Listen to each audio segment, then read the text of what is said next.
This last year, the School Resource Officer program has been a highly contested topic. We shared with you different views from both sides, those for it and against it. Since SROs have been in the area schools now for 28 years, both sides agreed to make some changes to improve the program and make sure it doesn't do more damage than good. News 19's Marcus Arsvold tells you how the program is going in its first month in.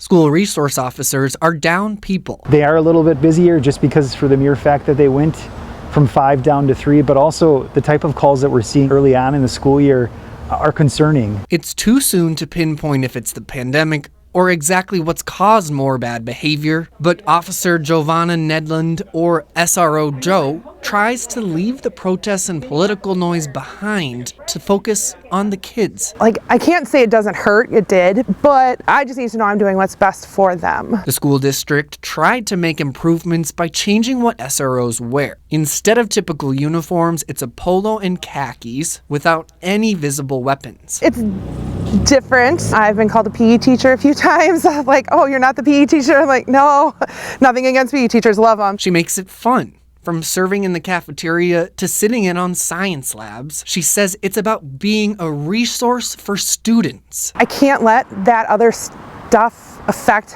who I am and how I do my job, in the sense of caring for my kids. Professionally, absolutely, I'm gonna grow. I want to be the best I can for them. Making connections instead of handing out citations, which is something people against police presence in education say will make a big difference and prevent some students from going down a bad path. The typical thought as a school resource officer is simply for enforcement, and that's not the case. We're here to build relationships, build rapport with students so that if they are impacted by crime, how can we connect them to resources? How can we kind of help them through that and minimize the impact and minimize the trauma? In La Crosse, Marcus Arsvold, News 19. For now, the plan is to have even fewer officers next year, paring down from 3 to 2, plus 1 officer teaching DARE. Now, SRO supervisors say they'll do whatever the school district wants in whatever capacity.